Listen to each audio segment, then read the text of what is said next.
Comment tu vis ça, cette médiumnité, justement, avec ces liens, avec l'au-delà, l'invisible, les défunts, mais aussi toutes ces entités? Comment tu Mhm. vis, d'après le sens que tu donnes à cette vie, toi? En fait, je le vois comme une diversité dans la création et dans un monde des possibles qui est infini. Hmm. Je vois plus à ce niveau-là, en fait. Et, euh, et ça apporte de la paix aussi et de la tolérance, Ouais. notamment par rapport aux événements qui peuvent être difficiles, comme on a pu l'avoir et certainement l'avoir encore.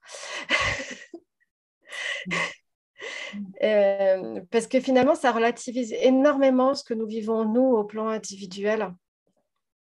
Ça Oui. n'empêche pas toujours, hein, ça n'empêche pas que ce soit difficile pour nous, qu'il faut faire souvent des choix qui nous demandent une certaine réflexion, une certaine application, un certain engagement personnel, parce que c'est pas, voilà, les choix actuellement ne sont pas du tout anodins.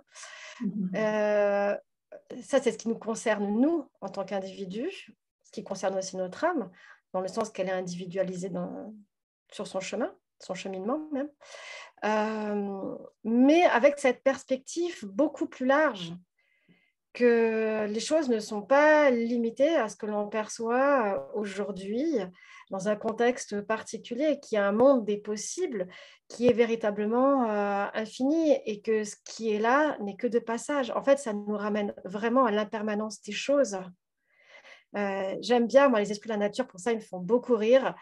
Parce que quand on se promène et qu'on passe devant des champs qui sont barricadés avec des panneaux, des barrières, de l'électricité et tout, ils se marrent. Ils se marrent parce qu'ils se disent, mais voilà, regardez ce que vous faites aujourd'hui. Nous, ça fait des siècles que nous sommes là. Avant ce champ, il y avait une forêt. Avant, il y a peut-être eu une bataille à cet endroit-là. Avant, il y a eu encore autre chose. Tout est en permanence. Et on vous voit passer avec vos excentricités, parce que c'est de cet ordre-là, en fait, hein. Ce sont un peu des lubies, des excentricités que l'humain impose au monde, à vouloir imposer, voilà, ses lois, sa façon de percevoir la vie. Mais ça fait que passer, c'est de l'impermanence. Aujourd'hui, il y a une barrière.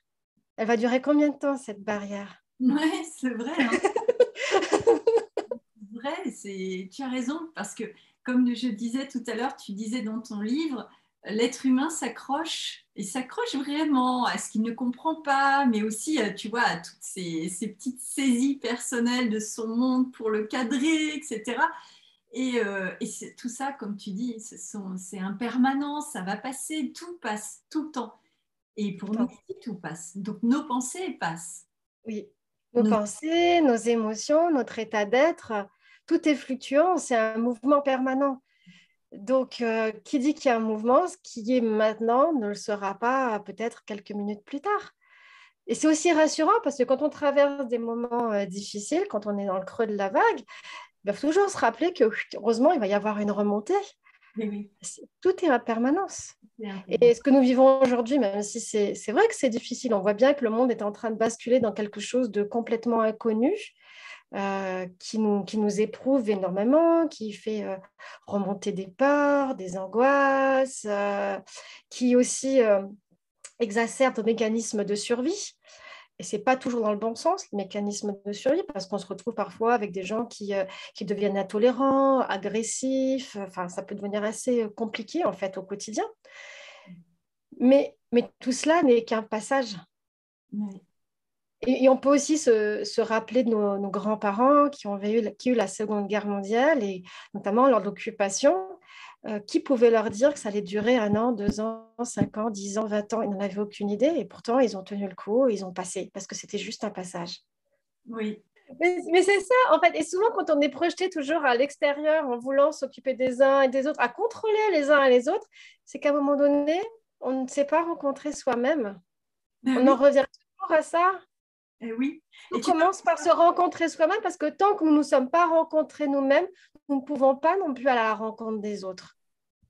Nous fonctionnons toujours par réaction, par réaction. Mais dans la réaction, il n'y a pas de rencontre. c'est ça. Parce qu'on cherche finalement ce qui est connu, ce qui est identifiable chez l'autre.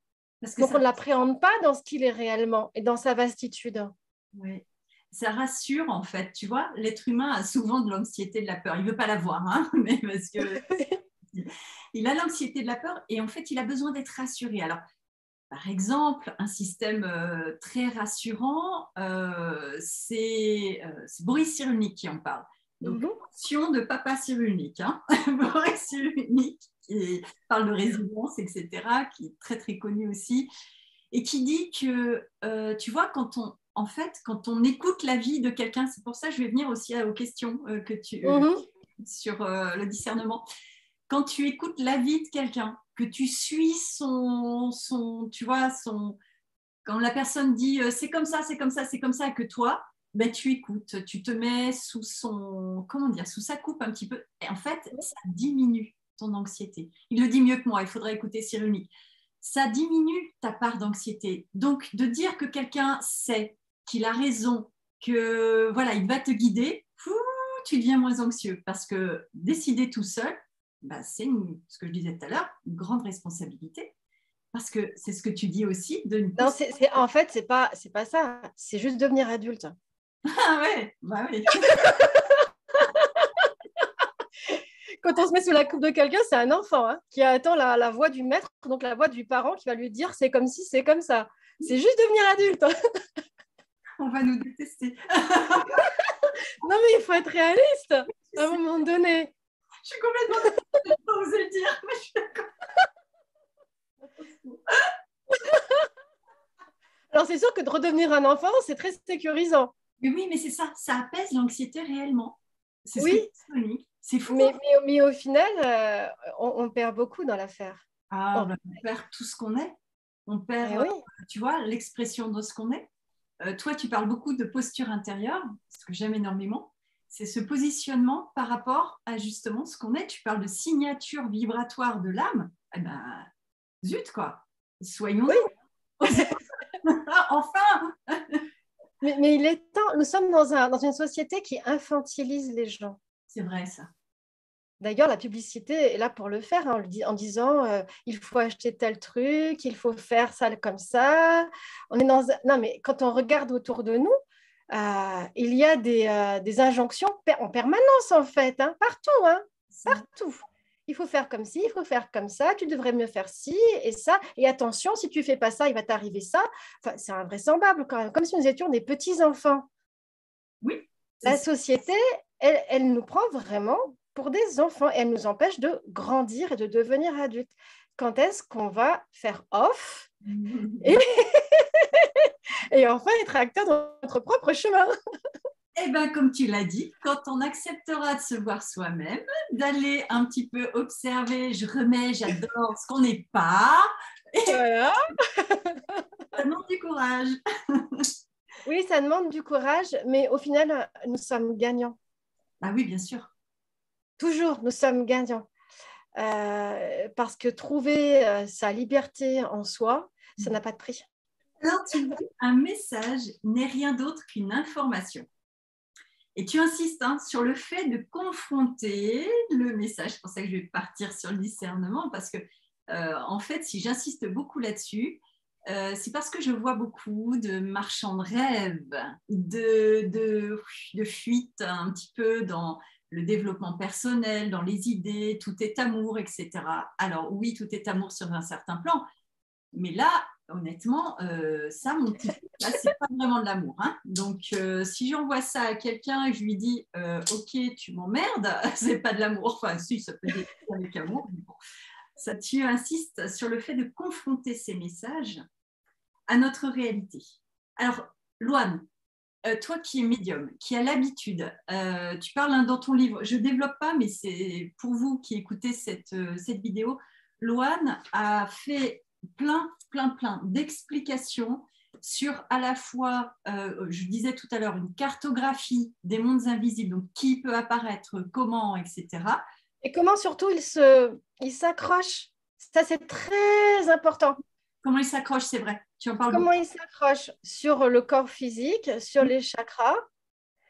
Voilà, c'est très, très important. Parce que souvent, ce qui se passe, c'est que l'on peut se sentir parasité par une entité Et cette entité, on la ressent, mais elle paraît complètement abstraite. Nous n'arrivons pas à la situer, et donc nous n'arrivons pas à la traiter.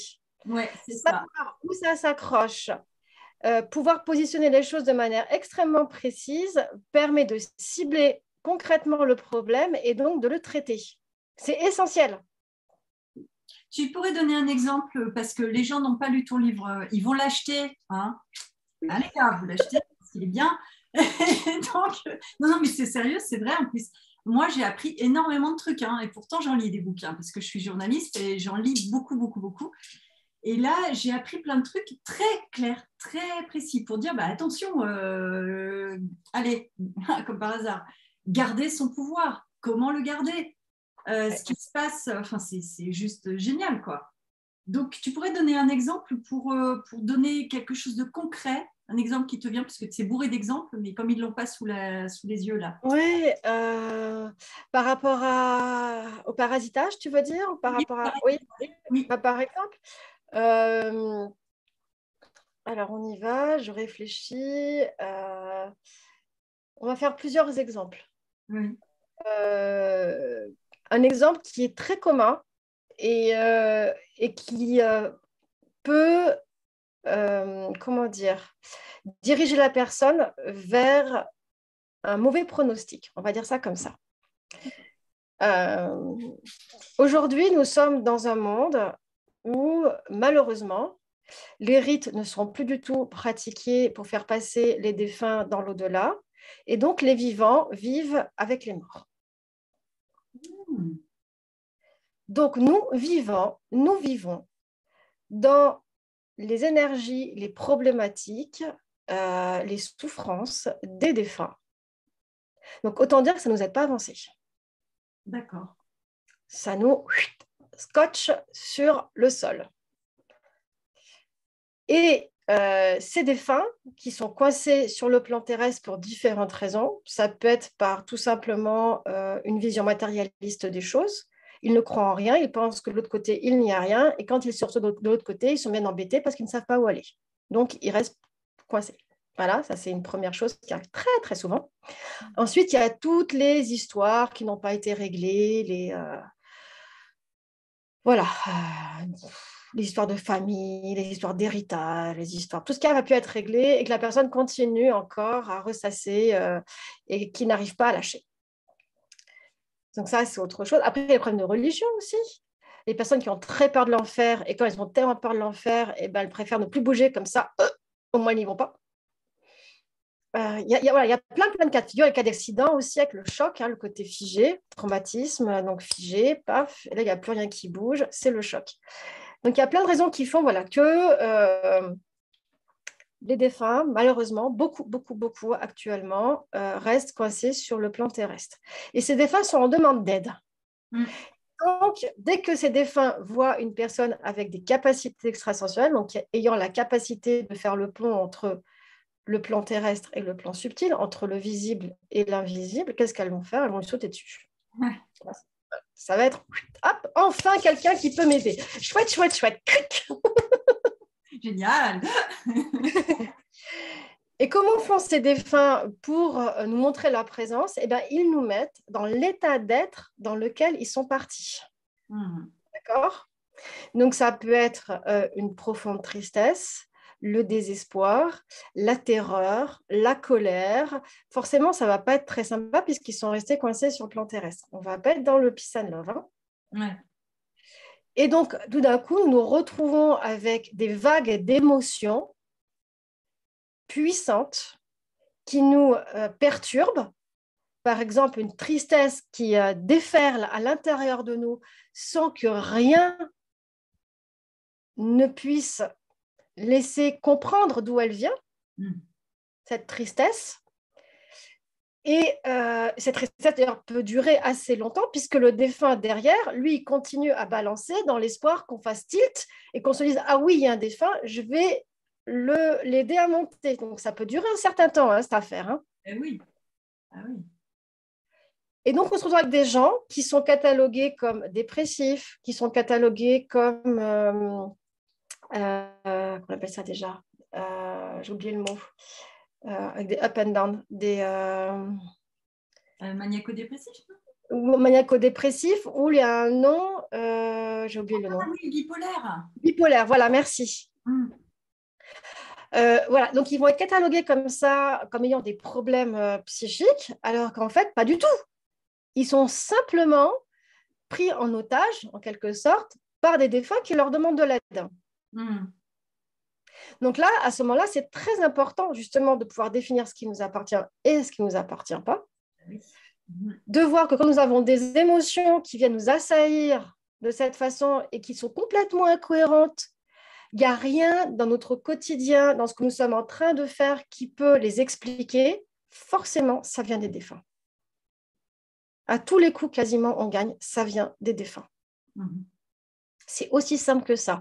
Alors, les défunts, ils peuvent soit se mettre au niveau, on va dire, émotionnel de notre être, c'est-à-dire le troisième chakra, le chakra du plexus solaire, ou bien au niveau du cœur, ou bien, ce qui est un petit peu l'arrêt de bus des défunts, c'est la gorge. C'est quand ils sont prêts à partir, mais il faut juste le petit déclic, c'est au niveau de la gorge. D'ailleurs, on peut le sentir dans la gorge, ça tire un peu, on a du mal à parler, ça gratouille. Hop, on regarde, c'est vraiment des défunts derrière. Donc, le fait de savoir qu'ils vont se loger là va nous permettre de pouvoir agir assez rapidement, de faire un passage d'âme qui dure généralement pas longtemps. Un passage d'âme, c'est quoi? C'est l'affaire de 1 à 2 minutes, c'est rien du tout. Et c'est fait, c'est terminé. Nous retrouvons notre état d'être normal, cohérent, et la vie continue.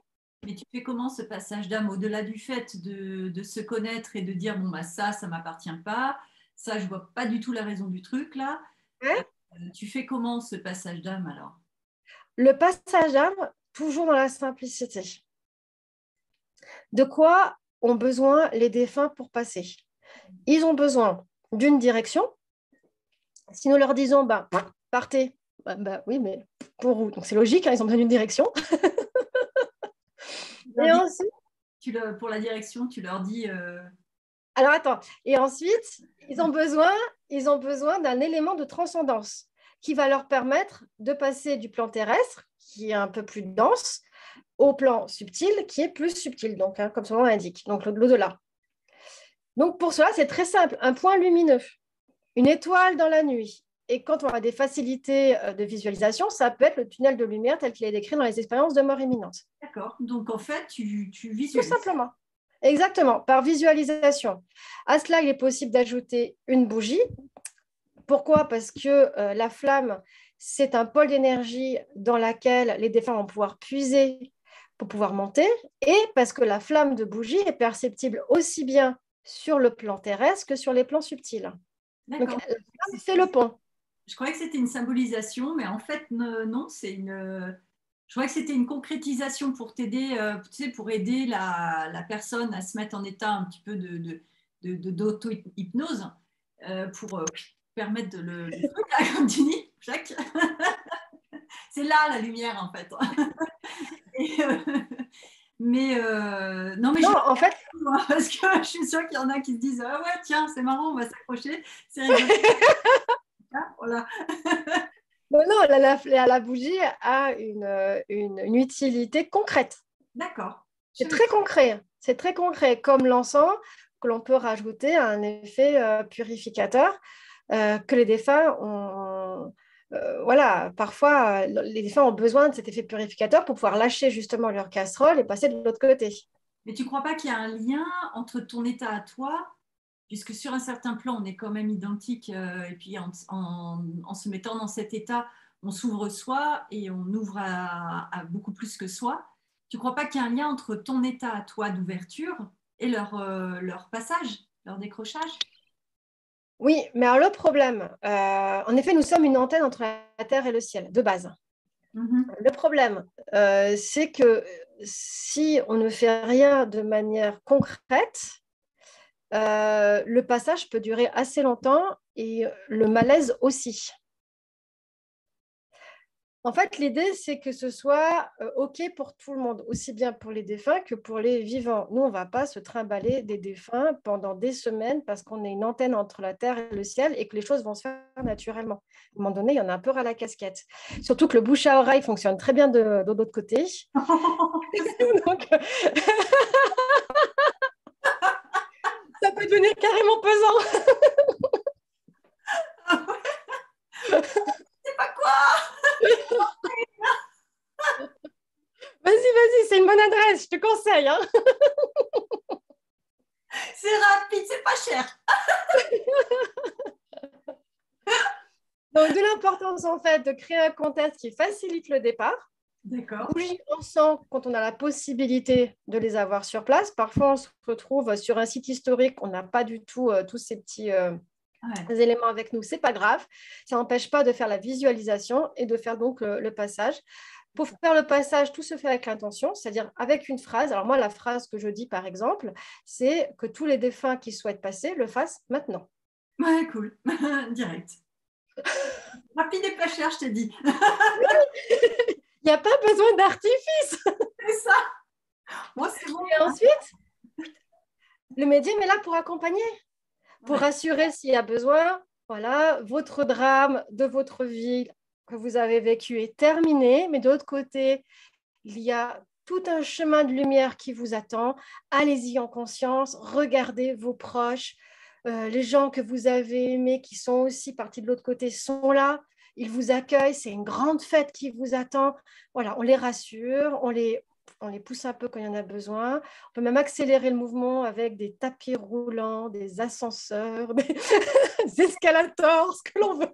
Ça, c'est bien ça, comme visualisation. C'est zoom, C'est ça. toboggan. Oui. Et une fois que le passage d'âme est terminé, en fait, cette étoile dans la nuit ou ce tunnel progressivement s'éloigne et s'éteint de lui-même.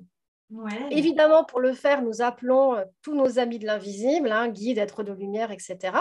Ça va aussi faciliter le mouvement parce que nous, notre rôle en tant que personne incarnée, c'est de faire le passage entre le plan terrestre et le plan subtil. Une fois que les défunts arrivent au plan subtil, les aides invisibles sont là, prennent le relais et les emmènent de l'autre côté, là où les défunts doivent être. Et pourquoi ils ne le prennent pas avant le relais? Parce que en fait, les défunts sont coincés, C'est sont ça, propre tunnel à eux, quoi, fermé. C'est ça? c'est ça. En fait, au niveau de la vibration, ça ne veut pas connecter. Il y a un tel gouffre que ça ne connecte plus. C'est pour ça que les aides invisibles ont besoin de nous pour faire ce pont, faire cette connexion. Parce que les aides invisibles n'ont pas accès à ce plan terrestre qui est trop bas pour eux au niveau vibratoire. Oui, je pensais que si, moi. D'accord. C'est pour ça que l'humain a sa part à jouer. D'accord. Ok, comme canal en fait. Exactement. Et aussi canal pour tout ce qui est tous les soignants, les thérapeutes, etc. Canal de pareil pour accompagner les êtres humains ici, etc. Dans les deux sens, hein, c'est ça que tu veux me dire. Exactement. Ok, Nous, d'accord. nous avons cette particularité, enfin je dis nous, mais en fait les chats aussi, les chiens aussi, enfin bon voilà, les arbres aussi, enfin bon voilà. Mais en tant qu'incarné, parce que nous sommes tous des incarnés, que nous soyons une sauterelle ou un être humain, en tant qu'incarné, nous avons cette capacité de pouvoir à la fois toucher le plan de la matière et les plans subtils. Et donc nous faisons les ponts entre les deux, dans un sens comme dans l'autre. C'était la deuxième partie de l'interview avec Loane Miège.